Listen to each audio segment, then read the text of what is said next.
l'idée étant pour vous de repartir avec de l'aide à l'issue de ces 45 minutes pour mettre en œuvre une démarche de communication ou de marketing peut-être un peu plus responsable. Voilà. Est-ce que c'est la deuxième année qu'on est là, qu'on fait cet atelier? Est-ce que parmi vous, il y en a qui étaient là l'année dernière? Ouais, vous étiez là? Ok. Si vous avez des attentes particulières, n'hésitez pas. Sinon, on va dérouler tranquillement. Alors peut-être avant de démarrer, on va se présenter. Donc moi, je suis Alix de Massia. Je suis cofondatrice de Magamo, qui est une agence de contenu qui existe depuis à peu près 18 ans. Et je suis également à l'origine de Dalmaca, qui est un collectif d'experts engagés dans la communication responsable. Ce sont des talents qui sont formés à ces enjeux un peu nouveaux, un peu difficiles à mettre en œuvre, et on les met, nous, à disposition de nos clients qui souhaitent faire le premier pas, qui souhaitent se lancer. Bonjour, Angelina Ledru, donc je suis experte en stratégie éditoriale et je fais partie d'un de ces talents au sein de l'agence Dalmaca. Merci. Alors rapidement, avant de rentrer dans le vif du sujet, moi je voulais revenir quand même sur pourquoi on est là aujourd'hui, sur notre volonté de déployer des dispositifs de contenu plus responsables, moins émetteurs de CO2, mais surtout qui soient performants et source de business et de performance pour nos clients. Parce qu'aujourd'hui, l'éco-communication, l'éco-marketing, l'éco-conception, l'éco-contenu, l'éco-responsabilité, eh bien, ce sont des opportunités à saisir pour les marques. Donc on va voir comment saisir cette opportunité et comment se différencier notamment de la concurrence. Donc c'est aujourd'hui notre challenge en tant qu'agence de contenu au service des marques depuis 17 ans. Donc là, je vous ai mis un petit panel de nos clients. Donc on accompagne plutôt des grands groupes, mais aussi des plus petits quand même. Et tous ont des maturités assez variées en termes d'éco-responsabilité. Donc je peux vous citer pas mal d'énergéticiens avec lesquels on travaille. Voilà, notamment le groupe EDF par exemple, ou GRDF, ou voilà, groupe Bouygues. On travaille beaucoup pour Michelin, et puis on travaille pour d'autres entreprises du secteur public aussi, dans le domaine de la finance, comme par exemple l'autorité des marchés financiers ou la Cour des comptes. Alors, pour commencer, eh bien, on est face à un paradoxe. Depuis quelques années, on est même face à un dilemme. D'un côté, le contenu n'a jamais été autant produit, autant au cœur de toute communication qui se respecte. C'est même devenu la colonne vertébrale de la communication, le fil rouge de la communication, au sens large. Les content factories fonctionnent à plein, les marques produisent au moins autant que les médias. D'ailleurs, la marque se veut média, hein, on le voit, puisque au premier étage, il y a un espace dédié à la marque média.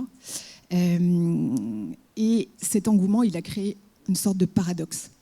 Parce que si le contenu est plébiscité par tous, mais il est également source d'infobésité, il est source de surcharge mentale, il arrive de partout, il nous épuise, mais ça vous le savez, il épuise aussi les plus jeunes, nos enfants. Voilà. Donc il manque souvent de sincérité, et c'est là que les marques ont un rôle à jouer sur lequel je vais revenir. Alors ce rôle à jouer, eh bien, c'est comment finalement faire de la sobriété, de la communication plus responsable, un nouvel idéal de communication qui soit à la fois possible, mais surtout qui soit désirable, qui soit atteignable. C'est-à-dire qui porte des messages positifs, des messages collectifs, des messages inclusifs. Alors, oh là là, ça passe vite là. Donc ce mot de sobriété, c'est important de s'arrêter dessus. Il y a un an, on ne s'était pas arrêté dessus. Il n'était pas encore très populaire. Fin 2022, eh bien, il y a eu un gros pic, comme vous le voyez, hein, sur la capture de Google Analytics, Google AdWords, un gros pic en fin d'année 2022 dans les recherches Google, lié au contexte notamment évidemment de la guerre en Ukraine, de l'inflation, puis de la raréfaction de la disponibilité des ressources énergétiques. Mais ça ne s'est pas arrêté là, puisqu'on voit qu'en fait, il y a énormément de journaux, de mags qui ont titré sur la sobriété. Donc là, on retrouve Le Monde, hein, avec le plan du gouvernement. On retrouve Elisabeth Borne, qui, voilà, pareil, parle de sobriété. Et l'idée, c'est comment faut-il s'y préparer. C'est là que le brain content intervient. Le brain content intervient parce qu'en fait, avant tout, cette sobriété, qui est désirable, c'est une opportunité à saisir pour nos clients. Une opportunité d'abord de contribuer à freiner la pollution numérique. La deuxième opportunité, c'est de s'adapter à un cadre réglementaire qui se durcit. Vous avez tous entendu parler de greenwashing. Il y a même des entreprises qui font du greenwashing, c'est-à-dire qu'elles ont tellement peur de communiquer sans preuve sur des ambitions qui sont incertaines qu'elles préfèrent ne plus communiquer du tout plutôt que de se faire, entre guillemets, taper dessus. Voilà, la troisième opportunité, ça va être de répondre à des attentes qui montent. Les consommateurs ont des réelles attentes. Les consommateurs veulent plus de sobriété. Voilà, ça c'est acté. Et puis enfin, pour les marques, évidemment, c'est jouer un rôle de premier plan dans les transitions, et notamment les transitions environnementales et écologiques. Alors la pollution numérique, revenir quand même rapidement là-dessus, c'est pas un mythe. Les chiffres sont relativement parlants, voire très parlants, et ils méritent quand même qu'on s'y arrête. Je vais m'arrêter juste sur le web. 4%, responsable de 4% des émissions mondiales de CO2. Sa consommation énergétique augmente de 9% par an. Et en 2019, il est passé devant le secteur de l'aviation. Voilà, donc ça, je pense que ça suffit. On va pas en dire plus. Mais globalement, les chiffres sont là. Et la pollution numérique s'accélère. Ce qui est assez intéressant, c'est que pour nous, les producteurs de contenu, les communicants, les marketeurs, on a des chiffres qui nous alertent. C'est-à-dire qu'on sait que sur Google, 9 pages sur 10 ne génèrent aucun trafic. Et on sait également de sources sûres qu'il y a seulement 20% de la masse éditoriale qui génère l'ensemble du trafic sur les sites. Donc, on revient à cette infobésité et comment finalement la challenger, la twister. Deuxième constat, la lutte contre l'anti-greenwashing se durcit. L'encadrement réglementaire, il évolue très vite. Donc, vous avez entendu parler de la loi climat et résilience. Ça, c'était il y a 6 mois, enfin il y a presque un an. Et puis, au 1er janvier, on est passé au décret d'encadrement des allégations environnementales qui sont associées à des pénalités.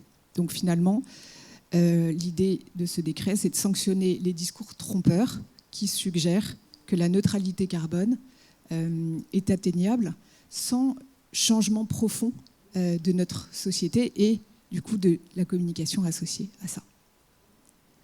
Voilà, alors là je vous montre parce que je trouve ça intéressant. Il est sensible mon ordinateur. Deux exemples de pubs qui ont été retoqués. Donc là par exemple à gauche vous voyez Transavia. Transavia qui a été donc retoqué par le jury de la déontologie publicitaire, puisqu'en fait, en disant ne passez jamais vos week-ends au même endroit, qu'est-ce qu'il fait ? Il incite à voyager un petit peu sans complexe, quoi. Tranquille, tous les week-ends. Voilà. Et puis, autre publicité intéressante et retoquée, c'est EasyJet qui dit notre ambition des vols zéro émission de CO2 d'ici 2050. Et en fait, ce qui est intéressant, c'est pas tant que le message est trompeur, parce qu'en fait, il est quand même relativement énorme. Mais ce qui est embêtant, là, c'est qu'il communique sur une ambition qui n'est pas atteignable. Donc finalement, entre communiquer sur son ambition, pour communiquer sur une ambition, il faut communiquer via des preuves et des preuves tangibles. Donc à la limite, ils auraient mis pourquoi, ils auraient expliqué comment ils comptaient atteindre cette ambition, eh bien, ça aurait été probablement possible. Après, je doute que l'ambition soit atteignable, mais ça, c'est encore autre chose. Voilà. Les prises de parole, elles manquent encore d'encadrement. Alors, je vous invite à aller sur le blog dalmaca.fr, qui est notre site où on fait de la prospective, on vous apporte des décryptages, des outils, des cas d'école, etc. Et puis, il y a quand même eu des belles publications cette année. Il y a le guide de la communication responsable de l'ADEME, qui a été lancé coordonné par Mathieu Janik. Pour les spécialistes de l'éditorial, je vous invite à vous procurer le livre de Ferial Lespinasse. C'est 50 bonnes pratiques pour éco-concevoir vos contenus. Voilà, et puis il y en a d'autres, évidemment. Mais à la fin de cette conférence, si le support vous a intéressé, on pourra vous l'envoyer et on pourra vous donner notamment des liens vers des ressources utiles pour vous documenter. Voilà, le troisième point de cette grosse introduction, c'est les consommateurs. Donc c'est nous les citoyens du monde. Maintenant, on attend les marques au tournant. La sobriété, on revient dessus, c'est un choix que les Français ont vraiment envie de faire, plutôt très envie de faire. On sait que 79% des Français y sont favorables et 31% estiment que c'est une nécessité. Ça, c'est quand même un gros switch. C'est une nouveauté. La crise de fin d'année dernière a été vraiment très, voilà, a beaucoup contribué à ce changement des mentalités. Mais les Français, en tout cas, reconnaissent que c'est un choix difficile. C'est clairement ponctué de phrases comme « bah non, ça, je continuerai à le faire. Je continuerai à regarder Netflix, je continuerai à acheter des produits neufs, voilà, à consommer de la viande, du poisson, à voyager, bien sûr. » L'idée n'est pas d'être dans une décroissance, mais d'être dans une consommation justement juste plus respectueuse, mais sans renoncer à tout. Voilà. Et ce qui est intéressant, c'est que pour les Français, et puis au sens large, d'autres études dans le monde l'ont corroboré, eh bien, 7 Français sur 10 pensent que la mise en scène des pratiques éco-responsables peut encourager à adopter des comportements durables. Et cette mise en scène-là, eh bien, en fait, c'est les marques, principalement à travers la publicité, mais à travers également le brain content au sens large, en fait, qui peuvent véhiculer ces nouveaux imaginaires. Voilà. Donc pour nous, les agences, pour les clients, pour les communicants au sens large, eh bien, il y a une opportunité là qui se profile de réenchanter la sobriété, de raconter une vision plus positive, voilà, d'embarquer nos sociétés dans un contre-récit, mais d'être dans une recherche d'un imaginaire qui soit beaucoup plus désirable, mais qui soit aussi joyeux, qui soit positif, qui soit collectif, travailler tous ensemble pour, c'est finalement porteur de sens et porteur d'utilité. Voilà, pour 2 tiers des Français, il ne faut pas que la sobriété revête les atouts d'une régression, d'une décroissance et de privation. Alors, un tout petit exemple là, parce que c'est bien de détailler un petit peu avec des exemples, cet inversement des paradigmes. Eh bien là, on voit à gauche, c'est une pub qui dit « Ayez du cœur, offrez des compagnons de route à votre smartphone ». Donc, grosso modo, on consomme, et puis on s'outille. Puis de l'autre côté, on a Fairphone, qui est une marque, une entreprise qui est plutôt sympa, qui propose de louer des smartphones. En se posant cette question, est-ce que j'en ai besoin ? Voilà, parce qu'en fait, toute la question va être à chaque fois de se dire, est-ce que j'en ai besoin ? Est-ce que c'est utile ? Oui, ça peut être très utile. Moi, mon smartphone, c'est très important dans ma vie. Voilà, deuxième point qui peut être aussi intéressant dans les exemples pour ces contre-récits, c'est lutter contre les stéréotypes. Alors là, on voit le stéréotype du corps parfait, voilà, qui tend à changer, hein, et c'est vachement intéressant de voir ça. Mais on peut aussi citer je consomme donc je suis, la plage au bout du monde, l'hiver en t-shirt ou le carnivore compulsif. Voilà, donc l'intérêt des marques, c'est de lutter contre ces stéréotypes, faire émerger des nouveaux récits, accélérateurs de transition qui vont être à l'équilibre entre les enjeux de la planète, des gens et du profit. Parce que l'idée n'est pas de ne pas faire de profit. Concrètement, comment ça marche ? Eh bien, premier levier, créer une vision positive et inspirante d'un monde sobre. Donc là, je vous ai montré comment on pouvait lutter contre les stéréotypes, je vous ai montré comment on peut construire des contre-récits, comment on peut apporter la preuve systématique de ce qu'on fait. Voilà. Il y a également repenser son offre pour une sobriété centrique sur l'utilité, sur l'usage. Donc, est-ce que j'en ai besoin ? Insister là-dessus, sensibiliser, et du coup ça arrive au troisième levier qui est l'éducation au comportement. Éduquer le comportement pour que finalement lui-même ait ce switch à terme. Alors là, on a fait une petite introduction sur pourquoi, parce que c'est quand même important de reparler de tous ces chiffres, mais ce qui vous intéresse, c'est comment, parce qu'en fait, il y a énormément de concepts. Il y a beaucoup d'experts qui font des conférences très macro, etc.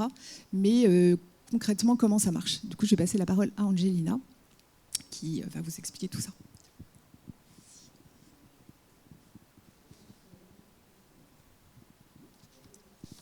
Donc, Alix, vous le disiez, on vit dans une infobésité, une overdose de contenu. Et il faut avoir une hygiène numérique, continuer à être désirable. Et ça, c'est un challenge pour les marques. Et grâce à l'éco-contenu, C'est aujourd'hui vraiment l'opportunité des marques, pour les marques, de se démarquer. Donc Almaca a créé une méthodologie qui s'inscrit en 6 étapes et qui s'appelle l'éco-contenu. Et si vous tapez par exemple l'éco-contenu dans Google, vous n'allez pas trouver la signification et la définition de l'éco-contenu. Et donc nous avons créé ce concept-là qui s'inscrit dans une lignée tripartite qui est l'éco-conception, l'éco-design et l'éco-responsabilité. Donc nous allons survoler vraiment chaque étape pour que vous puissiez comprendre le process que nous mettons en place pour faire désirer la marque tout en étant éco-responsable. La première étape qui est d'auditer, de s'interroger, de faire interroger, on va faire interroger les marques sur leurs habitudes de communication, de faire vraiment un état des lieux. On ne démarre pas une stratégie sans avoir de preuves, hein, c'est ce que disait Alix tout à l'heure. Et on va se poser les bonnes questions. Qu'est-ce que je dis? Quel message? Qui je suis? Qu'est-ce que je fais? Est-ce que mes contenus sont vraiment utiles pour ma cible? Quel impact écologique ont mes contenus digitaux? Concernant le print, on peut se poser la question si c'est nécessaire de vraiment imprimer les supports. Est-ce que j'utilise des matériaux qui sont respectueux de l'environnement? En SEO, on se pose la question, est-ce que mes contenus sont vraiment lisibles, trouvables, qui sont pertinents? Est-ce que j'ai vraiment besoin de tous ces canaux pour être présent et toucher ma cible? Se poser les bonnes questions, d'auditer aussi, c'est aussi de réorienter nos indicateurs, nos KPI, plus smart, plus les limiter. Là, on a quelques exemples d'indicateurs qui sont différents, qui sont par exemple le temps passé sur une page, la pertinence des mots-clés utilisés, l'engagement, le taux de rebond. Donc on se pose la question, est-ce que on s'alarme s'il est trop élevé? Est-ce que c'est une preuve que la page a répondu vite aux besoins? Attention aux messages déceptifs. Aussi, un indicateur incontournable aujourd'hui qui évolue la performance environnementale d'une page web. Et ces indicateurs nous permettent vraiment de prendre conscience de l'impact environnemental du web et qui va nous aider à prendre les bonnes décisions. Vraiment, on parlait d'éducation, il faut vraiment éduquer le comportement des communicants. C'était la première étape. La deuxième étape, ici, on va vous aider à aligner, en fait, quelle est votre contribution sur la responsabilité environnementale et quelles sont réellement vos actions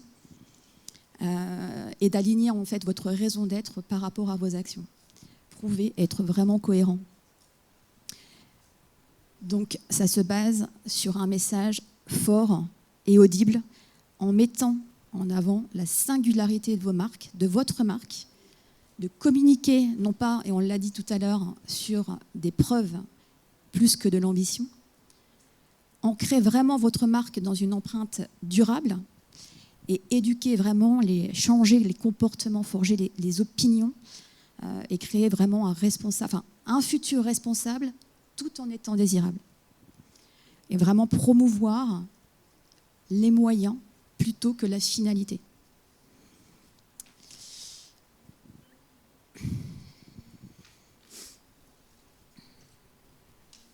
Donc là, je laisse la parole à Alix qui va vous parler de Back Market. Oui, alors là, pour illustrer un petit peu les propos d'Angelina, on vous montre une campagne de Back Market. Vous avez dû en entendre parler, elle n'est pas sortie hier, elle est sortie un petit peu plus de temps et qui met la preuve justement au cœur des messages. Donc elle dit acheter reconditionné, c'est moins 91% d'empreinte carbone par rapport au neuf. Donc là, c'est intéressant parce que déjà, il faut savoir que ces chiffres, ce moins 91%, c'est officiel, c'est validé, donc c'est une vraie preuve. D'ailleurs, pour la petite histoire, Back Market a dû attendre 2 ans pour utiliser ces chiffres, le temps que l'ADEME les valide. Donc il faut être patient quand même par moment. On se rend compte aussi que les tabous tombent. Back Market challenge pour la première fois les grands que nous connaissons, les Apple, les Huawei, les Samsung. Il les challenge sur le terrain de l'écologie et il le fait un peu sans filtre. Voilà. Et puis derrière, on retrouve notre petite éducation au comportement responsable qui est bien là, hein, relativement militante et engagée.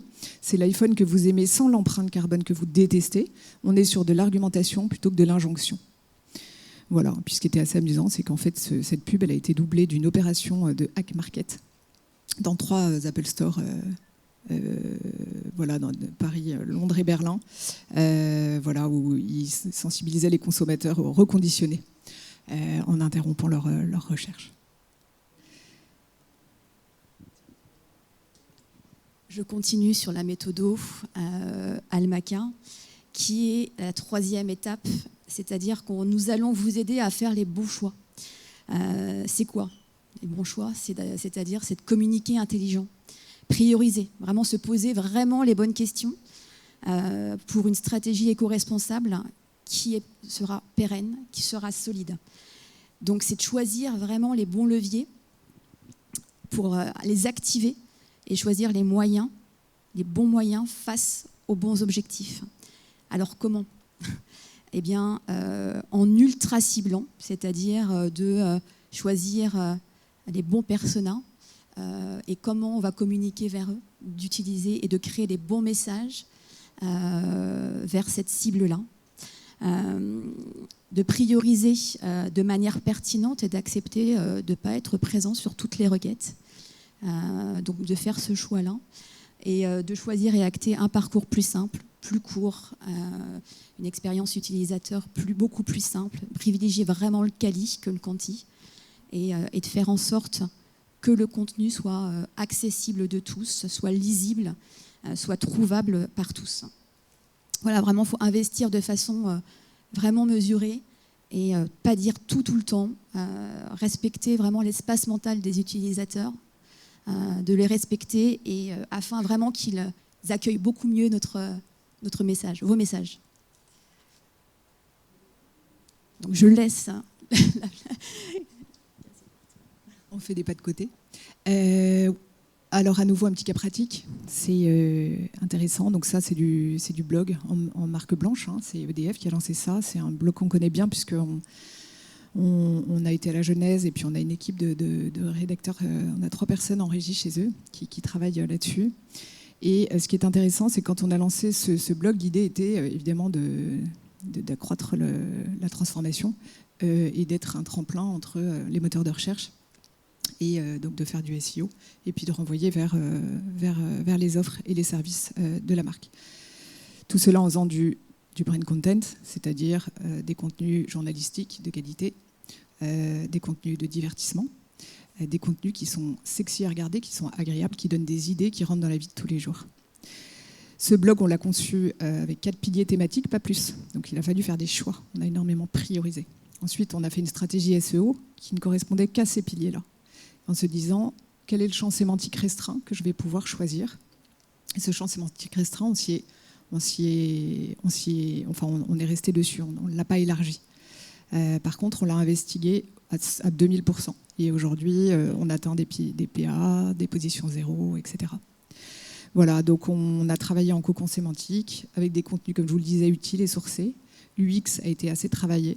Et aujourd'hui, c'est un canal de transformation qui a énormément convaincu la direction commerce du groupe, puisque c'est devenu un levier à part entière. Donc ça, c'est un exemple de brand content réussi. On sait que le blog est un levier extrêmement intéressant. Mais ce qui était intéressant, c'est d'être dans une logique non pas productiviste ou extensive, mais vraiment raisonnée et du coup assez efficace. Voilà. Puis du coup, ça fait moins de contenu à produire. Donc tout le monde s'y retrouve. Alors, 4e étape, quelle est-elle? Penser. Penser, ça veut dire quoi? Programmer. On va vous aider vraiment à penser des dispositifs durables et éco-responsables. Il ne faut pas tout dire, on le répète. Il faut doser, avoir une hygiène numérique, pas faire du bruit pour rien et aller vraiment à l'essentiel. Et tout ça, c'est vraiment toute la partie de programmation éditoriale qui va prendre vraiment tout son sens. Et c'est aussi important de raconter une histoire, tout aussi important de raconter une histoire que de la déployer. Et donc, il faut vraiment avoir un déploiement raisonné qu'on va vous aider à faire. C'est-à-dire qu'on va vous aider toujours à prendre et à vous poser les bonnes questions. Quel canal choisir pour toucher efficacement ma cible? Quel format vraiment pour réduire mon impact sur la planète? Quelle fréquence de publication je vais utiliser, je vais choisir, et c'est toujours des bons choix à faire. Il faut vraiment prendre le temps de le faire. On est toujours à la course des objectifs et le temps nous manque, mais là c'est important pour que ce soit pérenne. Quel format je vais utiliser pour réduire mon impact sur la planète? Quelle fréquence? Quelle durée de vie vraiment de mes contenus? Et vous pouvez mettre en place une DLD qui est une date limite de durée de vie des contenus sur les réseaux avant même que vous les publiez. Commencer par ça aussi. Et quelle option aussi je vais utiliser pour recycler mes contenus? Là, recyclage, le découpage, décliner tous mes contenus sur les canaux que j'aurais choisis initialement. Et je passe encore la main, c'est très bien, c'est dynamique. Oui, alors là, c'est un exemple qui est assez intéressant. C'est Altermundi, qui est une marque qui existe depuis une entreprise pionnière du commerce équitable. Et en fait, ce qui est intéressant, c'est que donc, on a rencontré son DG il n'y a pas très longtemps pour faire avec lui une interview pour le site d'Anmaca. Il nous a expliqué un petit peu comment il travaillait son contenu. Et ce qu'ils font, c'est qu'en fait, d'une part, ils attribuent le bon contenu à chaque canal. Donc le stock, il est principalement sur le web. Le flux, il est en boutique et sur les réseaux sociaux. Donc réseaux sociaux, plutôt une vocation communautaire. Les boutiques, c'est plutôt de la sensibilisation, de l'échange pour comprendre les attentes des clients et nourrir la marque aussi. Et puis, ils expliquent vraiment que l'usage raisonné sert leurs valeurs écologiques et sociétales. Donc ils ne parlent pas de tout le temps. C'est d'ailleurs eux qui ont lancé le concept du Green Friday. Voilà. Bon, on a programmé, on a réfléchi, on s'est posé, on a ciblé, maintenant il faut concevoir. Il faut agir. Voilà. On parle de concevoir plutôt éco-concevoir. Donc là, on va rentrer dans l'opérationnel, on va vous accompagner dans votre éco-conception de vos supports pour réduire au maximum votre poids carbone sur vos supports numériques. Et donc les grands principes de l'éco-conception, il faut penser éco. Et là, c'est tout le cycle de vie du contenu. Et tout ça donc, pour le même objectif, se réduire sur l'impact sur l'environnement. Et donc comment on va faire en ayant un design sobre, éthique, alléger le poids de mon site, avoir une édition éco-responsable, d'avoir un hébergement propre, et il existe des hébergements green, et toujours et encore d'avoir un parcours court et des contenus optimisés. Donc là, on va se poser la question sur là, donc j'ai été un petit peu plus vite. Donc là, l'hébergement propre avec un hébergement vert. 25% des émissions de gaz à effet de serre sont générées par le numérique et sont dues au data center. Donc je suis allée un peu vite et on va se poser des questions. Oui, mais donc alors, les vidéos, est-ce qu'il faut les supprimer? Ben non. On les garde, mais on les optimise.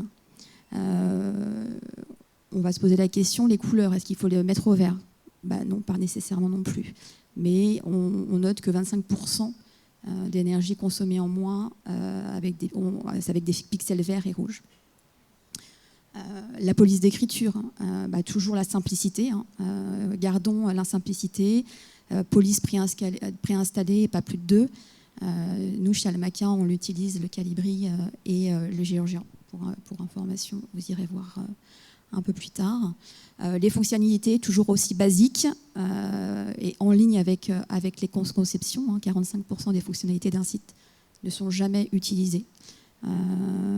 Et enfin, avoir une accessibilité numérique, d'avoir des informations, on en a parlé tout à l'heure, perceptibles, compréhensibles, lisibles. Des informations faciles à trouver, une arborescence simplifiée, et encore un parcours court, des textes courts, précis, et on va à l'essentiel. Vraiment, on capte intelligemment le lecteur. Et là, concrètement, un exemple avec Le Monde qui comment avoir de l'actu accessible de tous. Et c'est un support presse qui a réussi à se démarquer et qui s'est adapté au numérique, et en ayant moins 25% d'articles publiés en 2 ans. Et en face, ils ont augmenté de plus 25% d'abonnés numériques en 1 an. Et ils ont ultra ciblé, c'est-à-dire d'avoir une cible beaucoup plus jeune, et des abonnés sur Snapchat et YouTube. Donc ils ont vraiment ciblé le bon canal de façon très intelligente. Pour Dalkia, je laisse la parole à Alix. Alors, Dalkia, c'est un site qui, pour nous, est un site que vous conseille vraiment d'aller voir. C'est un très bon exemple de site qui mêle éco-conception, accessibilité et éco-responsabilité au sens large. On le connaît bien parce qu'on a contribué à le créer. Et c'est d'ailleurs ce site qui nous a donné envie de nous engager davantage. Voilà, donc c'est le premier site éco-conçu du secteur de l'énergie. Il coche pas mal de cases. Alors déjà, savoir qu'il y a eu moins 60% de pages entre le vieux site et le nouveau site. Ils avaient 7 serveurs pour gérer le site, ils sont passés à 2 et ils sont vraiment sur de l'hébergement green. On voit que, je ne vais pas vous le passer, mais je vous invite à aller le voir. Le design est assez sympa. Ils utilisent un filtre sur les photos en bitmap qui donne, déjà qui allège le poids de l'image, mais surtout qui donne un traité qui est assez particulier, qui est assez joli. Voilà, en travaillant énormément évidemment l'humain. Voilà. Et puis il y a une note éco-index qui est affichée sur ce site, évidemment, comme le site d'Almaca. 95% des pages du site sont classées A, alors qu'avant ils étaient classés E. Aujourd'hui, 1 an et demi après, on est toujours en charge du SEO de ce site, et le SEO est bon. Voilà, on a fait moins, on a allégé le nombre de pages, mais on a tellement retravaillé les parcours, on a mis en avant peu d'offres, mais on les a traitées à fond et on les a fait tourner tous les 6 mois, ce qui a fait que finalement les objectifs business de ce site et les objectifs en termes de RH sont très bons. Voilà, donc on pourrait se demander si ce genre de site est un retour en arrière. Non, pas du tout, c'est un site qui est performant. Voilà. Et enfin, la dernière étape, mesurer. Et elle est indispensable. Elle est indispensable, ces étapes, pour mesurer, de mettre en valeur en fait votre démarche. Et pourquoi me direz-vous, pourquoi mesurer? C'est-à-dire que ça va vous aider à trier, à mieux recycler, à évaluer votre ROI, quel est votre bilan carbone par rapport à vos actions que vous avez fait, quel impact ont eu vos actions, et de les valoriser grâce à des labels, vraiment de communiquer plus sur votre démarche que sur la finalité. Ça, c'est une étape vraiment nécessaire pour après renouveler ou pas vos actions pour les fois suivantes.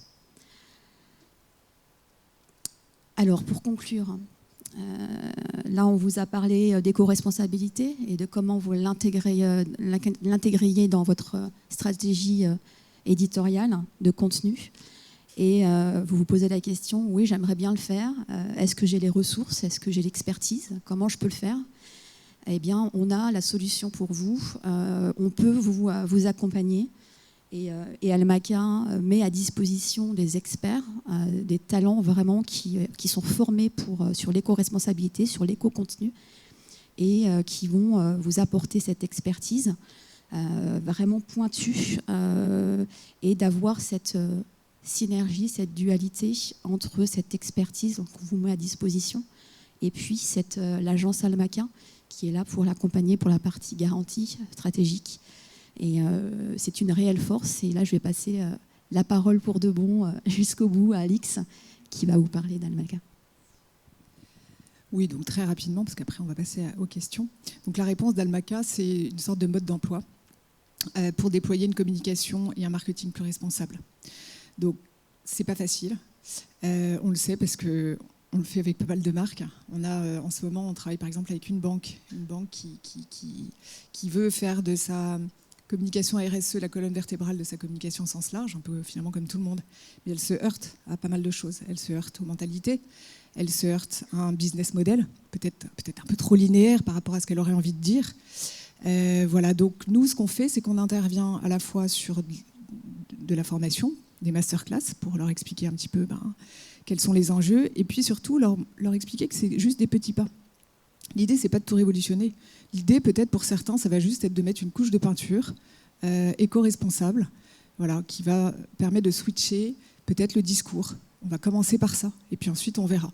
Et puis il y en a, ils vont faire comme Dalkia, ils vont prendre leur site et ils vont tout refaire en éco-conception. Et voilà, et ils vont être le porte-étendard d'un groupe alors qu'ils sont juste une simple filiale. Donc chez Almaca, ce qu'on fait depuis 2019, c'est qu'on forme une cellule d'experts à la communication responsable et on les met à disposition de nos clients, soit en régie chez vous, ça peut être des missions de 1 mois, 2 mois, 4 mois, 5 mois, 6 mois, soit via des prestations sur lesquelles je vais revenir très rapidement.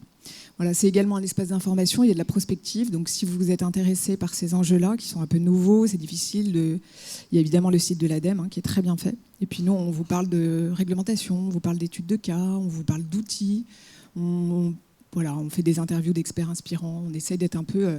de nourrir en fait sur ce sujet-là. Et puis il y a la méthodologie dont on vient de vous parler. Voilà, donc chaque pas compte, il n'y a pas de petits pas, il n'y a pas de grands pas. On est tous concernés et surtout ce que je voudrais dire, c'est c'est pas que les entreprises à mission qui sont concernées, c'est vraiment tout le monde. Même les entreprises qui ont un peu de retard ou qui sont plus difficiles à faire bouger. Voilà. Et puis, pour conclure, quelques petits exemples d'accompagnement, mais ça, c'est à la carte à voir avec vous. Donc, soit on est chez vous en délégation de talent, en régie, soit on fait ça en agence. Mais on peut vous faire des audits éco-flash, voilà, vous dire où est-ce que vous vous situez sur l'échelle du contenu responsable, comment on peut vous aider.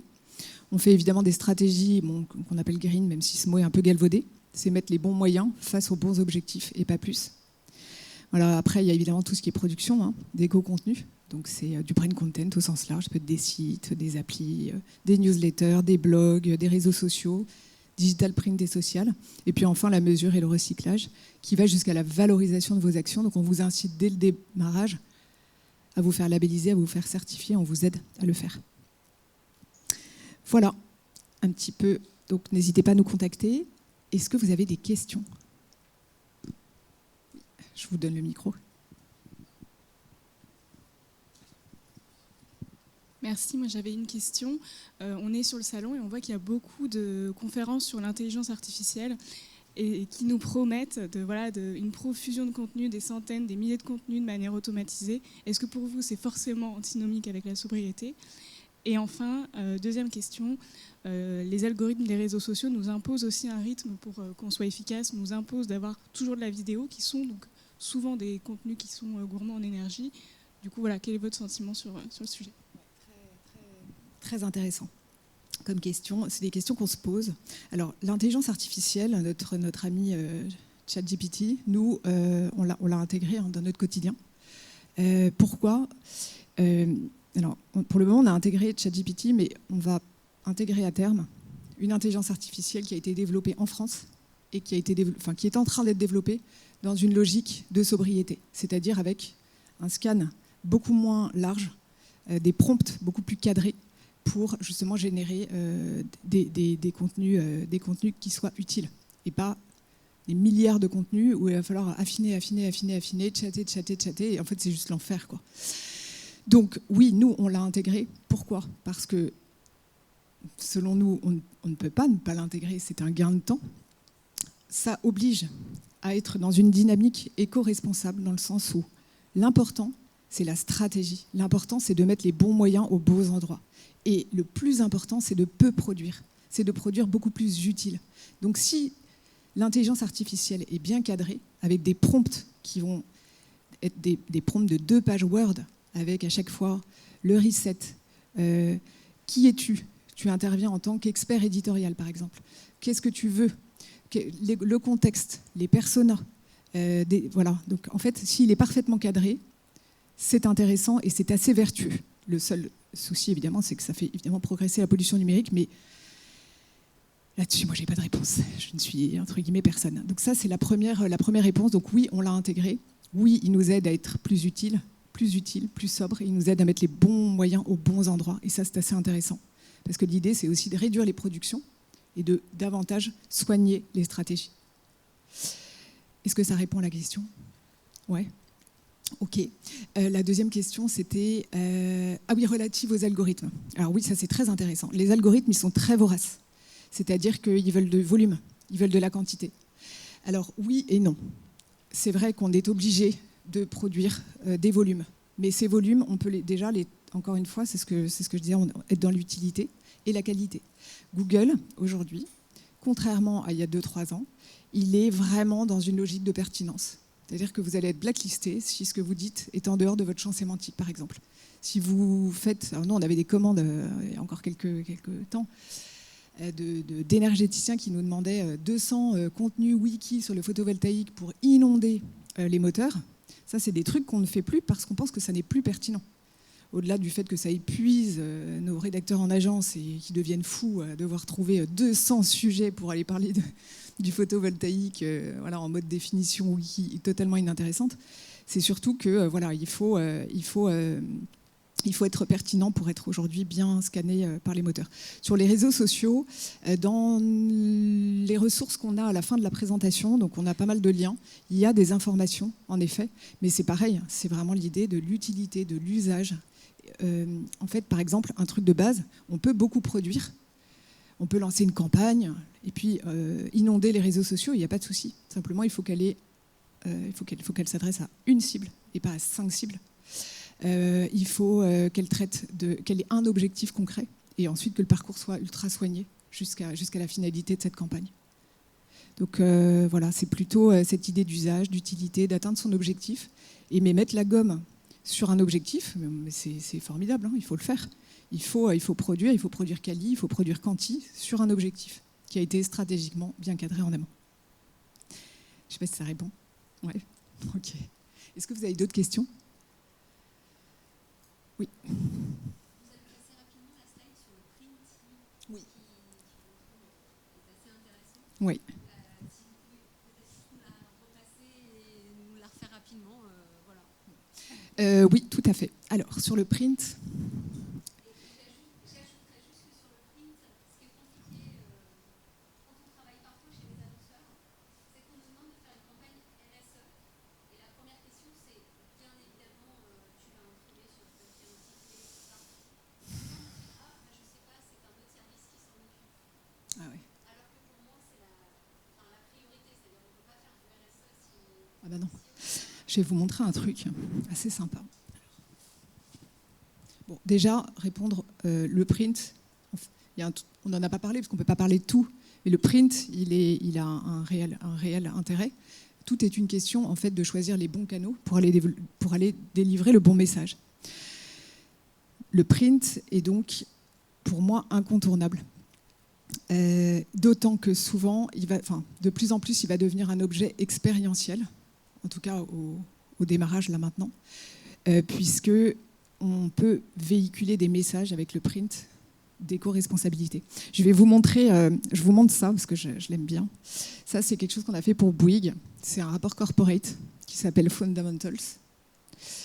Il est 100% éco-conçu pour plusieurs raisons. Alors là, je ne vais pas vous le montrer parce que je ne vais pas pouvoir tenir mon micro et faire ça, mais grosso modo, l'idée, c'est que donc on est sur une très belle couve avec un embossement, mais on est sur du blanc sur blanc. Donc déjà, c'est super chic.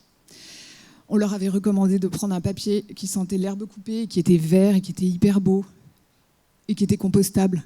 Mais bon, ils n'en ont pas voulu. Ils nous ont dit, attendez, vous êtes une agence de com bullshit encore. Et nous, on leur a dit, bah ouais.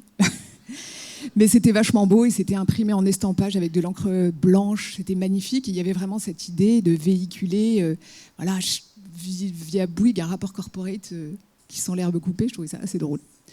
Voilà. Et alors, ce qui est intéressant là-dedans, c'est plusieurs choses. C'est que à chaque fois, bon, déjà, on a utilisé l'art pour créer le contre-récit. Bon, il ne faut pas que je commence par ça. En fait, on a utilisé déjà l'idée de l'action-solution. systématiquement. Donc toutes les pages de gauche du rapport, c'est de l'action. Toutes les pages de droite, c'est les solutions, c'est la preuve qu'on a réellement mis en œuvre. Voilà, donc on n'est jamais sur de l'ambition, à aucun moment. Ça, c'est le premier point. Le deuxième point, c'est qu'on s'est offert un photographe, enfin, des images d'art. Attends, parce que j'aurais plutôt montré la première. Voilà. Pour porter les convictions, Together Further for Climate. Et on a en fait utilisé des portraits qui sont assez jolis, qui sont des portraits d'art. Et on les a fait vivre dans un univers qui est l'univers de Bouygues derrière. Donc voilà. Ça, c'est le premier point. Non, et puis le dernier point c'est qu'on a fait une page d'intention. Et on a expliqué en fait l'intention qu'il y avait derrière ce rapport. L'intention, c'était de ne pas tout dire. Le deuxième, c'était dans un contexte de rachat, c'était de rassurer. Et de rassurer en disant ce qu'on fait, on le fait bien, on le fait depuis toujours, on va le faire encore mieux avec ce rachat. Et le dernier truc qui était sympa, mais que j'ai pas là, c'est qu'on lui a mis une petite jaquette autour, enfin un petit bracelet, comme les prix Goncourt. Et on a mis ceci n'est pas un simple rapport corporate, mais c'est un premier pas vers une communication responsable. Donc on a expliqué qu'en fait c'était un petit pas de plus et qu'en termes de transparence et d'authenticité, on faisait ce qu'on pouvait et qu'on ne pouvait pas changer le business model de l'entreprise, mais on peut essayer de communiquer là-dessus. Voilà, donc ça c'est intéressant parce que c'est vrai que le print... Alors nous, ce qu'on fait, Sarah pourrait en témoigner, ce qu'on fait, c'est que nos clients, quand on les accompagne sur un rapport corporate, un rapport d'activité, une brochure, un mag, on fait un cadrage pour l'impression. Soit ils passent par nous, et dans ce cas-là on le fait, soit on leur donne un cadrage en leur recommandant des papiers, en leur recommandant un taux d'ancrage. Les maquettes qu'on fait, elles utilisent toujours toute la totalité de la page pour qu'il n'y ait pas de déperdition. On est toujours sur des formats classiques, parce que sinon il y a trop de déperdition de papier. Bon, je ne vais pas tout dire, mais on est sur des angles végétales, etc. Mais ça, c'est comme tout le monde. Ce que je veux dire, c'est qu'il y a une réflexion sur la fabrication qui est comprise dans l'accompagnement, parce que je suis tout à fait d'accord. On peut se tromper avec un mauvais outil, quoi. Le message est vraiment raté. Je ne sais pas si ça répond à la question. Ouais, okay. Est-ce que vous avez d'autres questions ? Bon, merci beaucoup. N'hésitez pas à venir nous voir.